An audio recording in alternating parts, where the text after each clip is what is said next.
देश की आर्थिक राजधानी मुंबई से शेयर बाजार की हर खबर लाइव CNBC आवाज न्यूज सेंटर से। कल के भारी उतार चढ़ाव के बीच भारतीय बाजारों ने लगातार 7वें दिन दिखाया दम और तेजी के साथ हुए बंद। आज दुनिया भर के बाजारों से मिले जुले संकेत। बड़ा सवाल है कि क्या हफ्ते के आखिरी दिन यही मोमेंटम बरकरार रहेगा या फिर कुछ प्रॉफिट बुकिंग, कुछ वॉलेटिलिटी। ऐसे में क्या हो आपकी रणनीति, इस पर होगा हमारा फोकस। नमस्कार, मार्केट काउंटडाउन में आप सबका स्वागत है।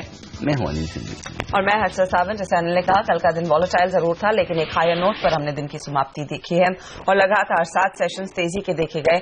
निफ्टी जहां पर 8895 पर टिका, वहीं आप देखिए सेंसेक्स में 142 अंकों का इजाफा देखने को मिला और काफी इंटरेस्टिंग मूव्स थे, जहां पर चुनिंदा बैंक्स, टेक्नोलॉजी काउंटर्स, ऑटो कंपनियों में अच्छी खासी तेजी देखी गई और कुछ स्टॉक स्पेसिफिक मुनाफा वसूली भी रही है। लेकिन इंटरनेशनल मार्केट्स की स्थिति कैसी है? अमेरिका में हमने देखा ऊपरी लेवल्स पर थोड़ी बहुत मुनाफा वसूली आई। एशिया में वो छुट्टी का सिलसिला बरकरार है, लेकिन निके लगातार हाइस पर ट्रेड कर रहा है। संदीप ग्रोवर हमारे साथ है ये बताने के लिए कि इंटरनेशनल मार्केट की स्थिति कैसी है। Sandeep, good morning. Good morning Harsha. काफी मिले जुले संकेत है। यूएस में हमने देखा है दूसरे दिन लगातार एक वॉलेटाइल सेशन था, वहां पे मिक्स क्लोजिंग देखने को मिली। डाउ में करीब 44 पॉइंट के आसपास की कमजोरी के साथ क्लोजिंग देखने को मिली। काफी सारा न्यूज फ्लो था जिसके ऊपर कल हमने देखा कि मार्केट्स में रिएक्शन देखने को मिला। शुरुआत के लिहाज से बेरोजगारी दावा के आंकड़े आए थे, वो बाजार अनुमान से बेहतर निकल के सामने, उसमें कमी देखने को मिली।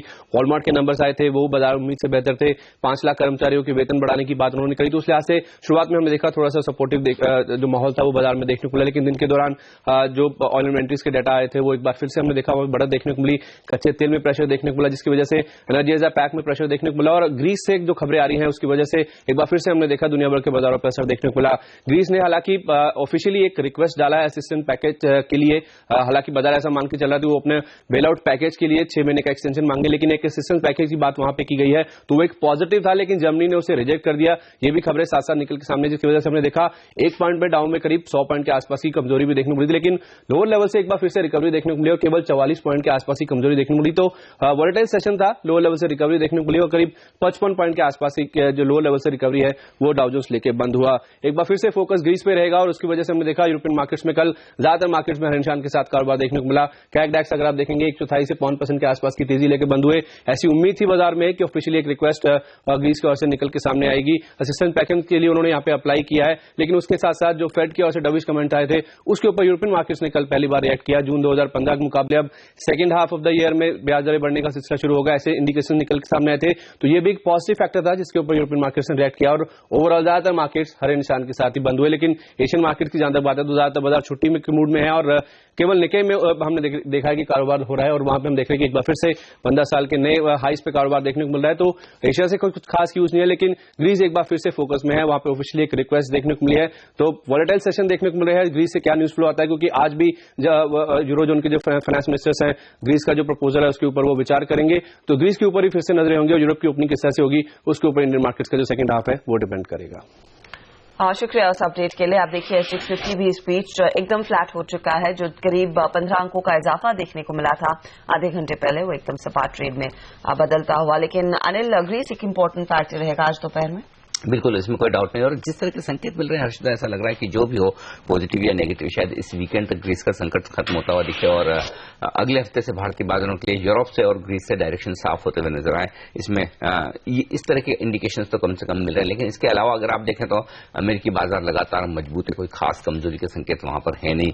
नेस्डेक काफी मजबूत है, क्रूड के दाम फिर से कंट्रोल में आते हुए दिख रहे हैं और $60 के ऊपर टिकने के नहीं टिकने के जो आसार दिख रहे हैं वो भारतीय बाजारों के लिए ज्यादा बेहतर है। लंबी छुट्टी के बाद जब एशियाई बाजार रिएक्शन देंगे तब हम देखेंगे अगले हफ्ते किस तरह का कारोबार वहां पर होता है। लेकिन इस बीच ऐसा लग रहा है ग्लोबल मार्केट से जो कुछ संकेत आने वो यूरोप से है। या तो सेकंड हाफ में आपको स्थिति आज साफ होती हुई दिखे जैसा संदीप कह रहे थे, या फिर आपको सोमवार तक स्थिति ज्यादा साफ होती हुई दिखे। लेकिन कहीं कहीं बाजारों का जो मूवमेंट दिख रहा है वो ये बता रहा है कि ग्रीस को लेकर बाजार बहुत परेशान नहीं है और लगभग ये मानकर चल रहे हैं कि एक रीजनेबल सॉल्यूशन वहां से आ जाएगा। तो ऐसे में ग्लोबल मार्केट से भारतीय बाजारों का मूड बहुत बिगड़े या बहुत अच्छा होता हुआ दिखे, इसकी संभावना कम है। तो कह सकते हैं कि ज्यादातर संकेत न्यूट्रल साइड पर है। क्रूड के दाम कम होना थोड़ा सा पॉजिटिव साइड पर आप मानकर चल सकते हैं। लेकिन एफआईआई डेटा पर भी गौर करें तो यहाँ पर हमने देखा है कल के सत्र में वॉलेटिलिटी के बीच जो कैश में खरीदारी हुई है एफआईआई की वो करीब 1500 करोड़ के आसपास की हुई है अनिल। लेकिन डोमेस्टिक इंस्टीट्यूशंस लगातार 9 सेशंस खरीदारी करने के बाद थोड़ी सी बिकवाली करते हुए दिखाई दिए हैं। कैसे देखना चाहिए इस नंबर को? डेटा बेहद पॉजिटिव है और कल भी हम ये बात कर रहे थे कि अगर बाजारों को ऊपर जाना तो सबसे बड़ा ट्रिगर डेटा की तरफ से आता हुआ दिख रहा है। डेटा छोटे थे लेकिन उसके बावजूद आपने देखा बाजारों ने किस तरह की बड़ी दौड़ लगाई और इंटरेस्टिंग बात यही कि इन लेवल्स पर आपको छोटी मोटी खरीदारी से भी बाजारों में तेजी बरकरार रखने का एक सहारा मिलता हुआ दिख रहा है। कल के सेशन में वैसे आपको कैश मार्केट में खरीदारी का आंकड़ा भारी भरकम दिखेगा 1542 करोड़ का, लेकिन कल फिर से हीरो मोटोकॉर्प में 35 लाख शेयरों का बड़ा सौदा होता दिखा है जो प्रमोटर्स ने बेचे। उस सौदे को आप देखें, हालांकि वो भी एफआईआई का पैसा ज्यादातर आता हुआ दिखा है। अगर 900 करोड़ के आसपास की एफआईआई की खरीदारी वो हटाकर भी देखें तब भी आप देखेंगे 600 650 करोड़ के आसपास की खरीदारी हुई है, वो काफी अच्छी कही जा सकती है। तो कुल मिलाकर एफआईआई ने दमदार पैसा कैश मार्केट में लगाया है। एक और अच्छी बात है कि स्टॉक फ्यूचर्स में जो उनकी बिकवाली का दबाव था वो कम होता हुआ दिखा है। कल छोटी सही लेकिन 50 करोड़ की एक खरीदारी का आंकड़ा आता हुआ दिखा है। इंडेक्स फ्यूचर्स में थोड़ी बहुत कल के सेशन में हेजिंग होती हुई दिखी है।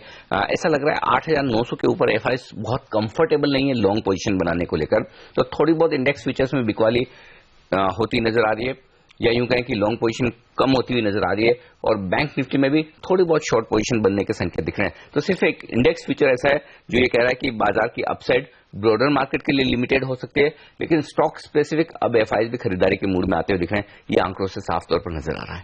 हाँ, लेकिन अनिल वायदे बाजार में क्या स्थिति रहेगी और क्या आपको लग रहा है यहाँ पर वॉलेटिलिटी के बीच थोड़ा सा कॉशन भी आता हुआ दिखाई दे रहा है? ऑफ कोर्स, और कल जिस तरह की वॉलेटिलिटी हुई हर्षदा, आप देखिए 2 बार ऐसा हुआ है कि 100 पॉइंट की मूव निफ्टी में आती हुई दिखी है। पहले हमने 8900 के आसपास के लेवल सुबह सुबह देखे, उसके बाद 8810 का लो बनाकर बाजार फिर से 8875 8900 की रेंज में जाते हुए दिखे।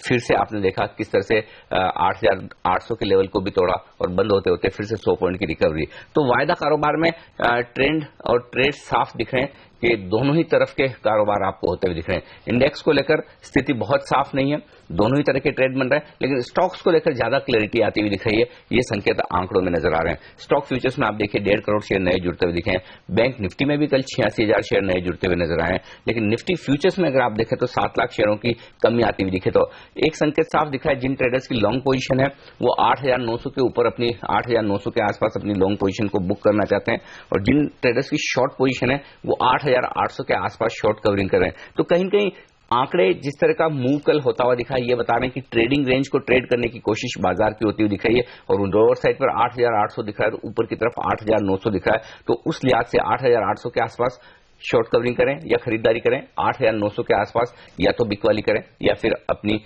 लॉन्ग पोजीशंस को हल्का करें। पुट और कॉल में जो एक्शन दिख रहा है वो ये बता रहा है कि एक बड़ा पॉजिटिव सपोर्ट कल के सेशन में जो आता हुआ दिखा वो ये कि हम इस सीरीज में जनरली लगभग पूरी series highest open interest put में 8500 के लेवल पर देख रहे थे। कल के सेशन में शिफ्ट होकर ऊपर की तरफ आता हुआ दिखा है 8800 पर। अब 8800 के लेवल पर लगभग 43 लाख शेयरों का ओपन इंटरेस्ट है पुट में, और ये एक अच्छा संकेत है कि उस लिहाज से बाजार की डाउन साइड रिस्क कम होती हुई दिख रही है। कल भी हम यही बात कर रहे थे, आज फिर से यही कहूंगा 8775 8800 बाजार के लिए बेहद स्ट्रॉन्ग जोन है, और जब तक ये लेवल ना टूटे तब तक आप ये मानकर चल सकते हैं कि प्री बजट रैली बरकरार है। लेकिन अगर इन लेवल के नीचे बाजार जाता हुआ दिखे, क्लोजिंग देता हुआ दिखे, हफ्ते का आखिरी दिन है, तो फिर आप मानिए कि वायदा कारोबार के ट्रेडर्स के लिए अगले हफ्ते के लिए नीचे की रिस्क खुलती हुई नजर आ रही है। फिलहाल संकेत यह है 8800 के लेवल को बाजार रेस्पेक्ट करने की, होल्ड करने की कोशिश करेगा। 5 लाख शेयर कल वहां पर पुट में जुड़े भी हैं। ऊपर की तरफ 9000 की कॉल में से और ओपन इंटरेस्ट कम हुआ है 5000 शेयरों का, 5 लाख शेयरों का। इसका मतलब साफ है कि तेजी करने वाले ट्रेडर्स अंत में हावी होते हुए दिखे। और हर्षदा, सबसे बढ़िया बात जो इस मार्केट में दिख रही है वो ये आखिरी 1-1.5 घंटा लगातार 6-7 ट्रेडिंग सेशन ऐसे हैं जो आखिरी घंटा बाजार के लिए काफी बेहतर साबित होता हुआ दिख रहा है, और वो एक अच्छी बात है कि क्लोजिंग के वक्त जो कॉन्फिडेंस आता है आपको अगले दिन के लिए ट्रेडिंग पोजीशन को रोल ओवर करने का, वो बाजार की स्ट्रेंथ दिखाता है। जी हाँ, काफी इंटरेस्टिंग मूव्स देखने को मिल रहे हैं, लेकिन 7 दिन बाकी है बजट के लिए और आपको मिलेंगे सिर्फ 6 ट्रेडिंग सेशंस अगर आज का दिन भी आप गिन ले। ऐसे में सीएनबीसी आवाज का फोकस यही रहेगा कि बजट से पहले आपकी क्या रणनीति होनी चाहिए, कौन से स्टॉक्स खरीदे, कौन से बेचे। आज हम बात करेंगे कई सारे जानकारों से। पहले टेक चेक लेंगे राकेश बंसल से, अविनाश कुरक्षकर और हेमंत ठुकराल, तीनों बताएंगे कि बजट से पहले किन स्टॉक्स में आपकी पोजीशन हो तो सबसे ज्यादा कमाई के मौके मिले। बाजार के आगे की डायरेक्शन और बजट के पहले की रणनीति पर बात करेंगे आज sandeepsabarwal.com के संदीप सबरवाल से। 9:30 बजे हमारे साथ CNBC आवाज संपादक संजय फुगलिया भी जुड़ेंगे। उत्तराखंड के मुख्यमंत्री हरीश रावत के साथ हम बातचीत करेंगे, जिसमें राजनीति और बजट समेत तमाम मुद्दों पर बातचीत होगी। लेकिन सवाल यही है कि क्या आपकी स्ट्रैटेजी होनी चाहिए आज के सत्र में, जहां पर SGX निफ्टी भी एकदम थोड़ा सा फ्लैट होता हुआ दिखाई दिया है।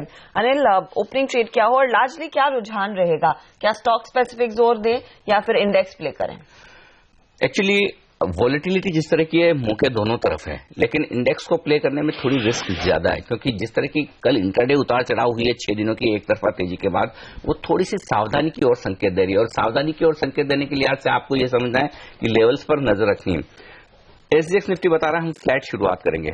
फर्ज करें कि शुरुआत होने के बाद बाजार थोड़ा नीचे की तरफ पहले जाता हुआ दिखे, जिसकी संभावनाएं ज्यादा नजर आती है, तो मुझे लगता है हो सकता है आपको थोड़ा करेक्शन पहले आता हुआ दिखे। करेक्शन पहले आए तो आप 8,800 8,825 की रेंज में खरीदारी का मौका ढूंढे, और तब आपका स्टॉप लॉस होगा 8,775 के आसपास का इंट्राडे ट्रेडर्स के लिए। अगर वो लेवल्स ना टूटे, घबराने की जरूरत नहीं। संभावना कम है कि आप 8,800 के नीचे बहुत जाएंगे या टिकेंगे, क्योंकि वहां पर आपको वायदा कारोबार के आंकड़ों से सपोर्ट आता हुआ दिख रहा है। ऊपर की तरफ 8,900 8,925 ऐसी जगह है जहां पर जाने के बाद बाजार आपको थकता हुआ नजर आएगा या थोड़ी बहुत प्रॉफिट बुकिंग आती हुई दिखेगी, तो वहां पर प्रॉफिट बुकिंग करें। बहुत एग्रेसिव ट्रेडर हैं तो स्ट्रिक्ट स्टॉप लॉस के साथ शॉर्ट बनाए। ये तो निफ्टी पर रणनीति होगी।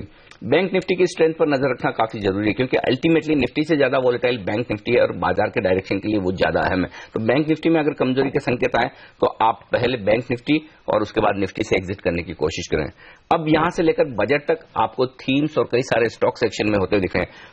फर्ज करें शायद आज आपको लेदर इंडस्ट्री से रिलेटेड स्टॉक्स एक्शन में आते हुए दिखे।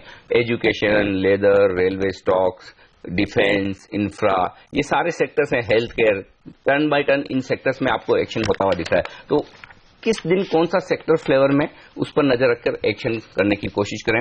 लेकिन चूंकि प्री बजट रैली है, आपको तुरंत उसमें मुनाफा वसूल करने की भी जल्दबाजी होनी चाहिए, क्योंकि ये सीजनल स्टॉक सीजनल फ्लेवर होते हैं।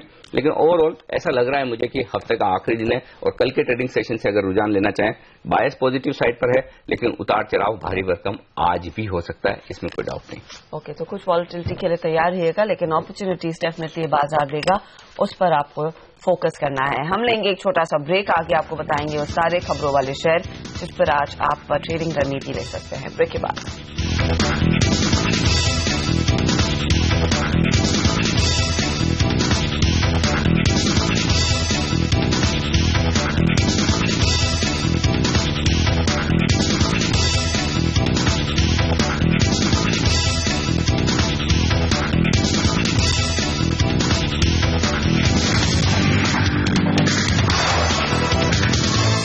आप देख रहे हैं मार्केट काउंटडाउन CNBC आवाज पर। कौन से स्टॉक्स आज रेडार पर रहेंगे जहां पर खबरों का इम्पैक्ट देखने को मिल सकता है, इसका चेक ले लेते हैं सोनम मेहता और पूजा त्रिपाठी के साथ। Good morning.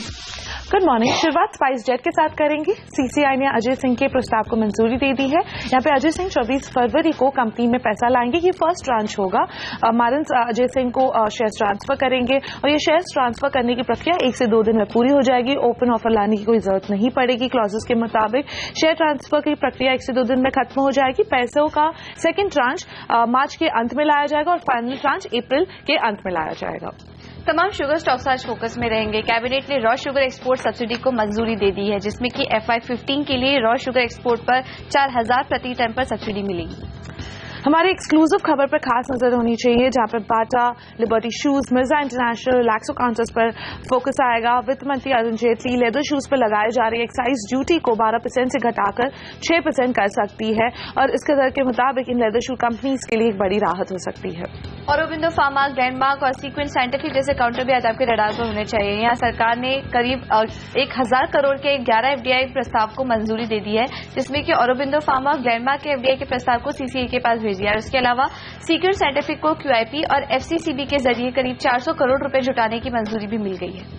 टाटा मोटर्स के काउंटर पर नजर, यहाँ पे रॉल्स रॉय ने टाटा मोटर्स की एक सब्सिडरी टाल मैन्युफैक्चरिंग सॉल्यूशंस को $2 करोड़ का ऑर्डर दे दिया है और साथ ही JLR मतलब जैगुआर लैंड रोवर कर्ज को रीफाइनेंस करने के लिए लगभग 300 मिलियन पाउंड्स के बॉन्ड्स जारी करेगी। क्रॉम्पटन ग्रीव्स, यहाँ कंपनी के बोर्ड ने कंज्यूमर प्रोडक्ट्स कारोबार को डीमर्जर करने की मंजूरी दे दी है, जिसमें कि कंज्यूमर कारोबार को अब 100% डीमर्जर करने का निर्णय लिया गया है।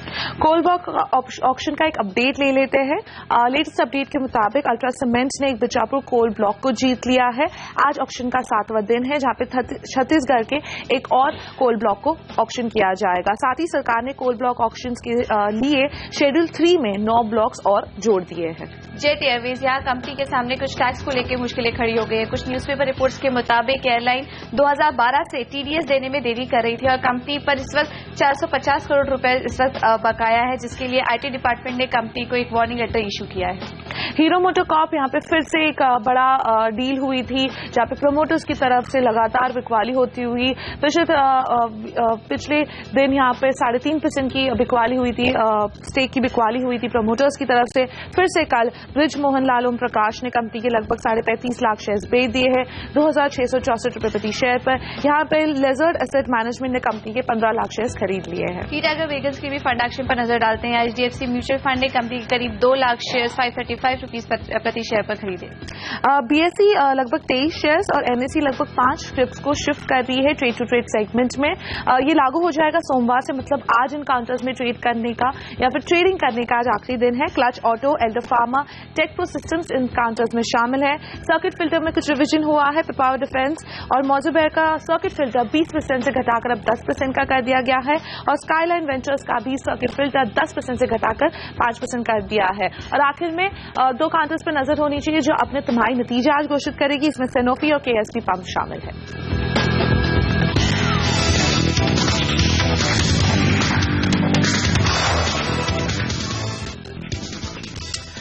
और फोकस करते हैं एक हमारी बड़ी एक्सक्लूसिव खबर पर। यहाँ पर बजट में लेदर शूज पर एक्साइज ड्यूटी घटाने पर विचार हो रहा है और ये ड्यूटी 12% जो अभी है इसे कम किया जा सकता है और अब ये 6% हो सकती है। ये CNBC आवाज की एक्सक्लूसिव खबर है। इस खबर पर बातचीत करते हैं, रिएक्शन लेने की कोशिश करते हैं इंडस्ट्री का।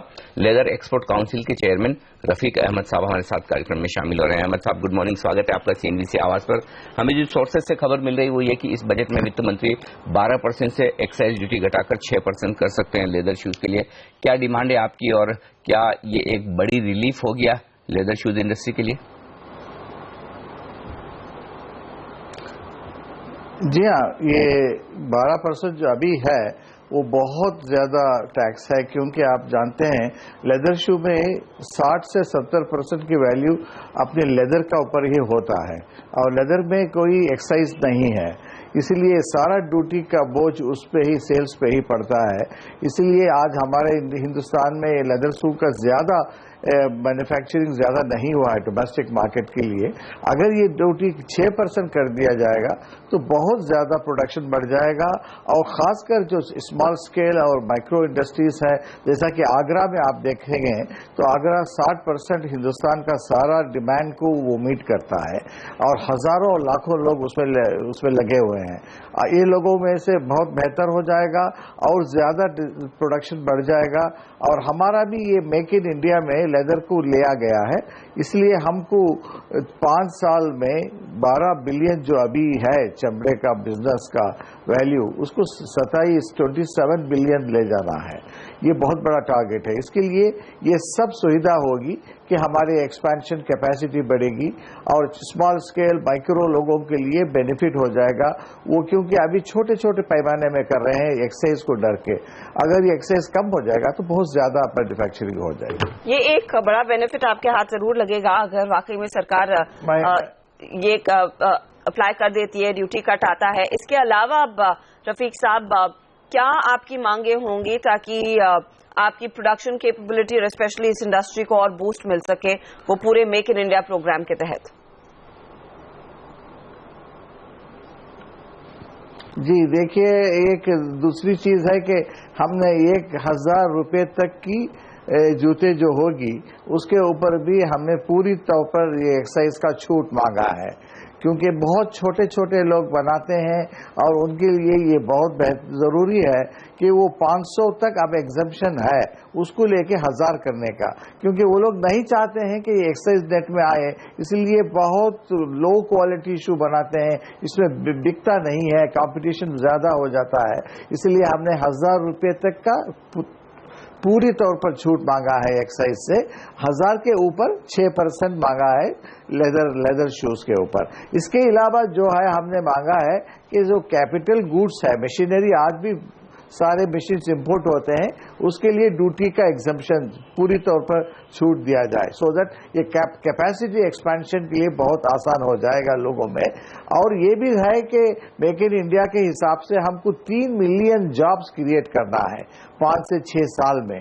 इसके लिए स्किल के लिए भी पैसा अलोकेट करना चाहता है। हम पूछते हैं कि स्किल के लिए बहुत सारे लोगों को ट्रेनिंग करना है, खासकर महिलाओं को ट्रेनिंग करना पड़ेगा इसमें, इसके लिए भी स्किल के लिए हमने पैसा मांगा है। और ये भी मांगा है कि ये डिजाइन कैपेबिलिटीज होना चाहिए हमको, ये डिजाइन के लिए भी वो लोग पैसे प्रोवाइड करने के लिए हमने मांग किया है मिनिस्टर। बिल्कुल। रफीक अहमद साहब, बहुत बहुत शुक्रिया हमारे लिए वक्त निकालकर इस पूरे मामले पर अपनी राय देने के लिए। तो साफ तौर पर डिमांड इंडस्ट्री की है कि जो सस्ते जूते हैं 1000 रुपए से कम तक के, उन पर तो ड्यूटी की राहत और बढ़ाने की जरूरत है। तो इस लिहाज से देखा जाए तो कम रेंज के शूज बनाने वाली कंपनियां मिर्जा इंटरनेशनल और लिबर्टी शूज के लिए एक अच्छा पॉजिटिव हो सकता है अगर इस तरह के प्रोविजंस आते हुए नजर आए। आपको इस बजट में स्टॉक्स में एक अच्छा रिएक्शन कल देखना होगा। आज किस तरह की तेजी के साथ यहां पर शुरुआत होती हुई दिखती है। बाजार की तेजी की शुरुआत पर भी हम नजर डालेंगे। हमारे एक्सपर्ट्स हमारे साथ जुड़ेंगे, राकेश बंसल, अविनाश गोरक्षकर, इस छोटे से ब्रेक के बाद।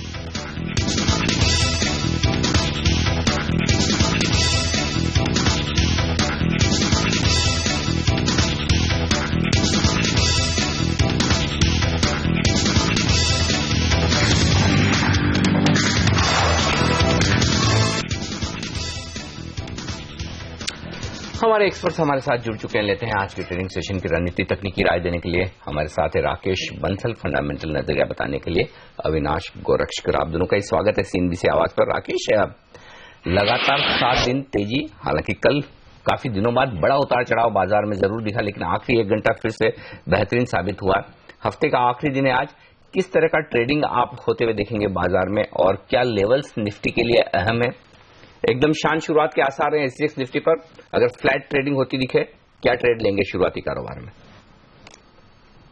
Good morning Anil ji. अनिल जी, मेरा ऐसा मानना है निफ्टी के अंदर डेफिनेटली बाइंग साइड की ट्रेड ही लेने चाहिए। कल जिस तरीके से वोलेटिलिटी थी, उस वोलेटिलिटी में एक पॉजिटिव चीज निकल के आई।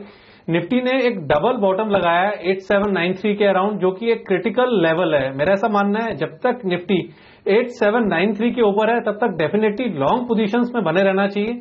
अगर 8793 के लेवल्स नीचे में टूटते हैं तब लॉन्ग में से निकलना चाहिए, तब मार्केट में कॉशियस रहना चाहिए, क्लियरली बाइंग करनी चाहिए। अगर मार्केट में कहीं एज ऑफ नाउ कॉशियस होने की जरूरत है बाइंग साइड के ट्रेड को लेकर, तो वो है बैंकिंग स्पेस, और इस बैंकिंग के अंदर प्राइवेट एंड PSU दोनों आते हैं। दोनों के अंदर एक अच्छी सप्लाई देखने को मिल रही है। दोनों हो सकता है कंसोलिडेट कर रहे हो, बट बैंकिंग में थोड़ा कॉशियस होना चाहिए। निफ्टी और बाकी IT के अंदर मेरा ऐसा मानना है डेफिनेटली लॉन्ग पोजीशन को इनिशिएट करा जा सकता है। ओके, यहाँ पर टेक्नोलॉजी और बैंकिंग में एक अपॉर्चुनिटी दिख रही है। कोई अगर 2 स्टॉक्स आपने चुनने हो, एक बैंक साइड से और एक टेक्नोलॉजी स्पेस से, राकेश आज टॉप ट्रेड के लिहाज से क्या रहेंगे वो? हर्षिता, अगर बैंक IT में कुछ बाय करना हो तो मैं HCL टेक और इन्फोसिस का साथ जाना चाहूंगा। दोनों एक नए हाइस पे ट्रेड कर रहे हैं और अगले वीक जैसे एक्सपायरी है, मेरा ऐसा मानना है HCL टेक और इन्फोसिस के अंदर एक अच्छी रैली देखने को मिल सकती है। अगर बैंकिंग में कोई ट्रेड लेना होगा तो डेफिनेटली मैं सेल साइड पे जाना चाहूंगा और सेल साइड में PNB को चुनूंगा। PNB कंटिन्यूसली सप्लाई के अंदर है। कल भी PNB ने एक नया ब्रेकडाउन लिया था। मेरा ऐसा मानना है PNB को शॉर्ट करना चाहिए एंड IT के अंदर इन्फोसिस और HCL टेक को लॉन्ग करना चाहिए। ओके, तो ये राय आती है यहाँ पर IT शेयरों पर। लेकिन अविनाश, क्या 7 दिनों की तेजी के बाद आपको लग रहा है कि बाजार अभी सेक्टर स्पेसिफिक, स्टॉक स्पेसिफिक मौके दे रहा है प्री बजट रैली को ट्रेड करने का, और यदि हाँ तो आपकी नजर कहाँ है? I think Anil clearly I think market का जो मोमेंटम है वो हमने कल देखा था, काफी वोलेटाइल था। आई थिंक मेरे हिसाब से मार्केट्स को अगर हम देखें तो मार्केट्स इंडेक्स के हिसाब से थोड़ा बहुत रेंज बाउंड और कंसोलिडेशन का फेस देखेगा, लेकिन स्टॉक स्पेसिफिक मैं समझता हूं कैपिटल गुड्स सेक्टर है, हाउसिंग फाइनेंस सेक्टर है, क्लियरली आई मीन जो कंपनीज क्लीन इंडिया कैंपेन में शायद बेनिफिट हो सकती है, यहाँ पे शायद फोकस हो सकता है। यहाँ पे क्लियरली सिंटेक्स इंडस्ट्रीज है, अगर कैपिटल गुड्स की बात करें तो लार्सन एंड टूब्रो, बीएचईएल। मैं समझता हूं कि क्लियरली हाउसिंग फाइनेंस कंपनीज में जो छोटी कंपनीज है जैसे ग्रुप फाइनेंस है, दीवान हाउसिंग है, बड़े में एचडीएफसी है, यहाँ पे क्लियरली कंटिन्यूसली फोकस होगा, क्योंकि क्लियरली ऐसा लग रहा है कि ये सेक्टर्स में कहीं ना कहीं कोई पॉजिटिव अनाउंसमेंट आ सकते हैं। ओके, तो यहाँ पर अपॉर्चुनिटीज डेफिनेटली हाउसिंग फाइनेंस कंपनियों में देखी जाएगी बजट के लिहाज से, तो उधर आपको एक फोकस रखना चाहिए खरीदारी के लिहाज से। एक स्पेस जहां पर हम देखेंगे खबरों का इम्पैक्ट रहेगा, चीनी काउंटर। सरकार ने इनफैक्ट कल कैबिनेट में निर्णय ले लिया है कि रॉ शुगर एक्सपोर्ट पर सब्सिडी का ऐलान हो गया, वो 4,000 रुपए प्रति टन पर तय की गई है। इम्पैक्ट ज्यादा रहेगा महाराष्ट्र कंपनियों पर, और जो गुजरात या फिर कोस्टल लाइन पे जो ये कंपनियां सिचुएटेड हैं, खासतौर से श्री रेणुका शुगर। अविनाश, क्या आपकी रणनीति रहेगी, क्योंकि हम देख रहे हैं वैसे भी काफी रैटिक मूव्स आते हैं, लार्जली ये खबरों लेड ही स्पेस है।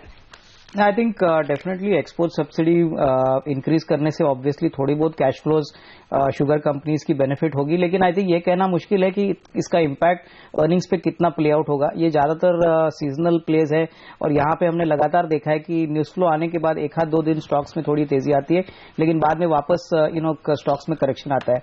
तो आई वुड से दैट अगर इंटीग्रेटेड प्लेयर्स है, जो बड़े प्लेयर्स है शुगर में, उन्हीं पे इन्वेस्टर्स को फोकस करना चाहिए। आई थिंक क्वार्टरली नंबर्स भी अगर हम देखें तो शुगर कंपनीज के ऐसे कोई बड़े पॉजिटिव सरप्राइजेस नहीं है। तो I would say that for the timing trader point of view से मेरे ख्याल से शायद बजाज हिंदुस्तान या मे बी बलरामपुर चीनी विच आर इंटीग्रेटेड प्लेयर्स यहाँ पे नजर रखे, लेकिन छोटे शुगर कंपनीज में मुझे नहीं लग रहा है कि इसमें कोई बड़ी सब्सटेंशियल गेन इस पॉलिसी पॉइंट ऑफ व्यू से आएगा।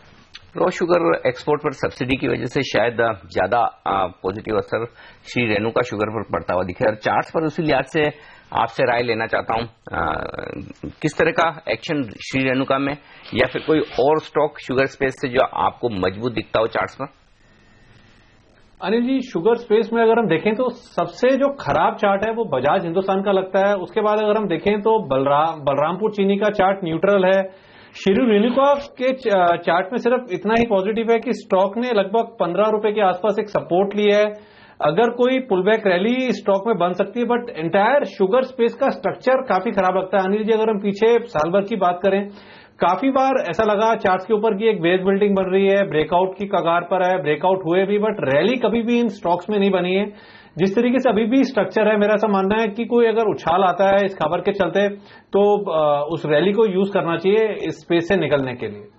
ओके, तो उछाल में बिकवाली करें, और जनरली आपने देखा भी शुगर शेयर खबर के पहले चलते हैं और खबर के बाद में एक गैप अप ओपनिंग के बाद प्रॉफिट बुकिंग आती है। तो राय साफ दिख रही है एक्सपर्ट्स की कि ऊपर के लेवल पर आज फंसे नहीं, बल्कि अगर आपके पास शेयर है तो एक बार की प्रॉफिट बुकिंग करना ज्यादा समझदारी का काम होगा। लेंगे एक छोटा सा ब्रेक, और ब्रेक के बाद कुछ और बेहतरीन स्टॉक्स जहां पर आज एक्शन दिखने वाला है, आपके लिए रणनीति तैयार करेंगे हमारे एक्सपर्ट्स के साथ। आप भी बने रहिए।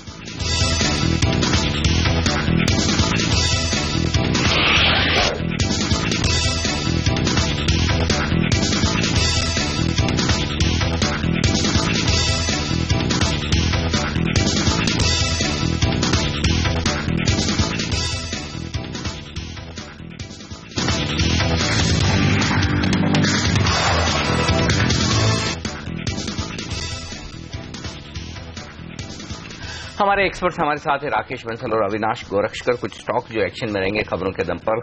क्रॉम्पटन ग्रीव्स, अविनाश कल दिन के हाई पॉइंट पर जाकर बंद होता हुआ दिखा था। कल बोर्ड बैठक थी, सबको पता था कि कंज्यूमर प्रोडक्ट डिवीजन अलग किया जाना है कंपनी का, और उसके प्रस्ताव को बोर्ड ने मंजूरी भी दे दी है।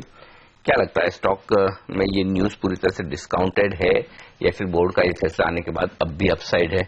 कैसे ट्रेड करेंगे, कैसे इन्वेस्ट करेंगे आप क्रॉम्पटन में? नहीं, मेरे हिसाब से आई थिंक थोड़ा बहुत एक्शन काउंटर में रहना चाहिए, क्योंकि आई थिंक कंज्यूमर जो बिजनेस था वो क्लियरली प्रॉफिटेबल बिजनेस था। ये भी मैनेजमेंट कह रहा है कि आगे चल के इस कंपनी को ये सेपरेटली लिस्टिंग कराएंगे, तो क्लियरली जो वैल्यू अनलॉकिंग है वो मैं समझता हूं कि कंज्यूमर इलेक्ट्रॉनिक बिजनेस में है, जहां पे मार्जिन्स काफी अच्छे हैं। जो एग्जिस्टिंग बिजनेस रहेगा वो प्योरली इंडस्ट्रियल बिजनेस रहेगा, जहां पे क्लियरली कंपनी को गवर्नमेंट ऑर्डर्स या प्राइवेट सेक्टर ऑर्डर्स से क्लियरली एक मैक्रो का पॉइंट ऑफ व्यू से विजुअलाइज किया जाएगा। तो यहाँ पे RO return on capital employed will be lesser, लेकिन जो लिस्टेड कंपनी होगी कंज्यूमर इलेक्ट्रॉनिक्स, वहां पे शायद मैं समझता हूं कि अच्छी अपसाइड के लिए पॉसिबिलिटी है। शेयर होल्डर्स के पॉइंट ऑफ व्यू से काफी अच्छी बात है, क्योंकि उनको ये शेयर्स 4 शेयर पे 3 शेयर मिलेंगे, तो डेफिनेटली शॉर्ट टर्म में आपको जब तक ये रिकॉर्ड डेट अनाउंस नहीं होता तब तक मेरे ख्याल से people might think of buying the stock, क्योंकि अभी भी मौका बनेगा उनको इस शेयर में पार्टिसिपेट करने के लिए। ओके, तो एक अपॉर्चुनिटी डेफिनेटली रहेगी क्रॉम्पटन में, और शायद खरीदारी करने का ही रुझान आपका रहना चाहिए। कल काउंटर करीब 2.5% ऊपर था। स्पाइस जेट फाइनली कंपनी को नॉड मिल गई है सीसीआई की ओर से कि अजय सिंह जो कंपनी के पूर्व प्रमोटर रहे थे कि कंपनी में वो हिस्सेदारी ले। मारंस जैसे ही वो स्टेक ट्रांसफर करेंगे, यहाँ पर हम देखेंगे अजय सिंह की वो जो होल्ड है रहेगी, और ऑफकोर्स कंपनी को रिवैम्प करने के काफी बड़े प्लान्स यहाँ पर बनाए गए हैं। अब स्टॉक आपको याद होगा काफी भाग चुका है, फिर से थोड़ा बहुत करेक्ट हुआ, लेकिन 20 के आसपास एक फेयर प्राइस इसने ढूंढ ली है। राकेश, क्या अब भी अपॉर्चुनिटी है ट्रेड के लिहाज से कुछ पैसे कमाने की, अगर कोई 19 रुपए 20 रुपए के आसपास एक काउंटर खरीदता है, या फिर द गेम इज ओवर, अब ज्यादा हरकत नहीं दिखेगी काउंटर में? नहीं हर्षिता, अगर हम टेक्निकली देखें तो मुझे चार्ट्स देखे ऐसा नहीं लगता है कि इसके अंदर कुछ शॉर्ट टर्म में कोई बड़ा मोमेंटम ऊपर की तरफ देखने को मिलेगा। जिस तरीके से रैली आई थी और 21 रुपीज के नीचे स्टॉक निकला है, मेरा ऐसा मानना है कि हो सकता है स्टॉक एक साइडवेज जोन में चले जाए और डिक्लाइन भी यहां से रूल आउट नहीं किया जा सकता है। मेरा ऐसा मानना है कि बाइंग तो बिल्कुल नया निवेश इस स्टॉक में इन स्तरों पर नहीं करना चाहिए, थोड़ा समय देना चाहिए। अगर कोई बेस बिल्डिंग होती है, कोई नया ब्रेकआउट होता है, तब शायद बाय करना चाहिए, but as of now stock से दूर रहना चाहिए। ओके, फिलहाल दूर रहें स्टॉक से। स्पाइसजेट खबरों के दम पर काफी बड़े उतार चढ़ाव, आज शायद तेजी का दिन बनता हुआ दिखे। सीसीआई की तरफ से मंजूरी मिलती हुई इस डील को, लेकिन वायदा कारोबार की रणनीति पर फोकस करते हैं। हमारे साथ आदित्य बिरला मनी के national derivative head Hemant Thukral भी हैं इस वक्त। हेमंत, गुड मॉर्निंग, स्वागत है आपका भी। तेजी तो जबरदस्त होती दिख रही है, इसमें कोई डाउट नहीं है, लेकिन उतार चढ़ाव के बीच में अगर अब यहां पर निफ्टी से फ्रेश ट्रेड लेना हो, क्या करेंगे आप? Good morning Anil ji. मैं ख्याल अनिल जी, जैसे आपने खुद कहा, बहुत क्लैरिटी से मार्केट वापस से ऊपर बढ़ना शुरू हो गया है। इनफैक्ट 8750 जो एक थ्रेशोल्ड लेवल था मार्केट के लिए, देन 8840 दोनों के ऊपर अब सस्टेन कर रहा है। कल एक तरह से थोड़ा सा जिसको हम बोलते हैं इंट्राडे वॉलेटिलिटी मार्केट ने दिखाया, विच 8780 तक लेकर आया मार्केट को। तो मेरे हिसाब से आज भी अगर मार्केट फ्लैट खुलता है या नेगेटिव खुलता है तो थोड़ा तेजी का ही सौदा बिठाना चाहिए, बिकॉज मुझे अभी भी लग रहा है कि the all time highs are not far apart. तो 8995 9000 is very much achievable on cards. और अगर आप आज लॉन्ग कर रहे हैं तो स्टॉप लॉस 8780 का स्पॉट लेवल पे रहेगा। तो तकरीबन जैसे स्पॉट पे अगर 8880 8885 के आसपास मिलता है तो लेना चाहिए। तो ऑल टाइम हाइज पे मेरी नजर रहेगी, that will be the immediate target which I can see. So people अभी भी बाय ऑन डिप्स है मार्केट, और ये लॉन्ग ही जाना चाहिए मार्केट में। ओके, अपॉर्चुनिटी काफी तेजी की अभी भी है, तो बाय ऑन डिप्स है बाजार, लेकिन कौन सी स्टॉक्स है जहां पर वायदे बाजार में पूरी अपॉर्चुनिटी दिख रही है लॉन्ग पोजीशंस लेने की, इस पर डिटेल में हम चर्चा करेंगे हेमंत ठुकराल के साथ, और दूसरे काउंटर्स पर चर्चा होगी राकेश बंसल और अविनाश कोरक्षकर से। लेकिन फिलहाल लेंगे हम एक छोटा सा ब्रेक। एसजीएक्स निफ्टी आपके सामने अब नेगेटिव टेरिटरी में फिसलता हुआ करीब 13 अंकों की गिरावट यहां पर देखने को मिल रही है, तो कुछ वॉलेटिलिटी के साथ शुरुआत हो सकती है, यही संकेत मिल रहे हैं एसजीएक्स के ट्रेड के लिहाज से।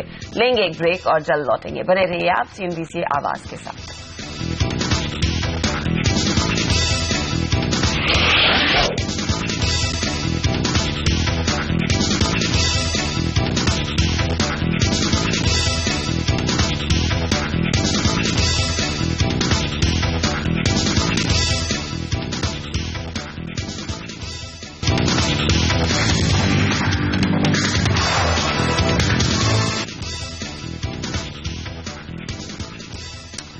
बाजारों पर नजर डालेंगे और बनाएंगे रणनीति। हमारे साथ हमारे एक्सपर्ट है राकेश बंसल, अविनाश गोरक्षकर और हेमंत ठुकराल। हम बात कर रहे थे कुछ स्टॉक्स की जहां पर आज एक्शन होने वाला है, उन्हीं में से एक रियल एस्टेट स्पेस है। हेमंत, एचडीआईएल का स्टॉक कल वायदा कारोबार के बैन पीरियड से बाहर आया है, हालांकि आईबुल अभी भी बैन में है। क्या ट्रेड बनता है? कोई रियल एस्टेट स्टॉक आपके रडार पर है या फिर एचडीआईएल जहां पर आपको खरीदारी का मौका दिखता है? देखिए अनिल जी, मेरे हिसाब से सबसे ज्यादा ओपन इंटरेस्ट कल डीएलएफ में ऐड हुआ है और नीचे से स्टॉक खिंचा मार्केट की तरह से, जैसे मार्केट ने रिएक्ट करा। और अगर मैं मार्केट पे पॉजिटिव हूं तो मुझे रियल एस्टेट में भी थोड़ी सी अभी बाइंग की जगह दिखती है। डीएलएफ मेरे हिसाब से 170 to 175 का एक टारगेट बनता है। So I would still prefer कि मैं डीएलएफ के साथ ही जाऊं rather than India bulls real estate, आपने जैसे मेंशन किया बैन में है, rather than HDIL, because open interest wise सबसे ज्यादा कल ट्रेडिंग एक्टिविटी या सपोर्टिव बाइंग डीएलएफ में नजर आई है। तो I will go head and make a long position in DLF और मेरा टारगेट रहेगा 172 से 175 के बीच में। ओके, तो यहाँ पर एक अपॉर्चुनिटी डेफिनेटली रहेगी।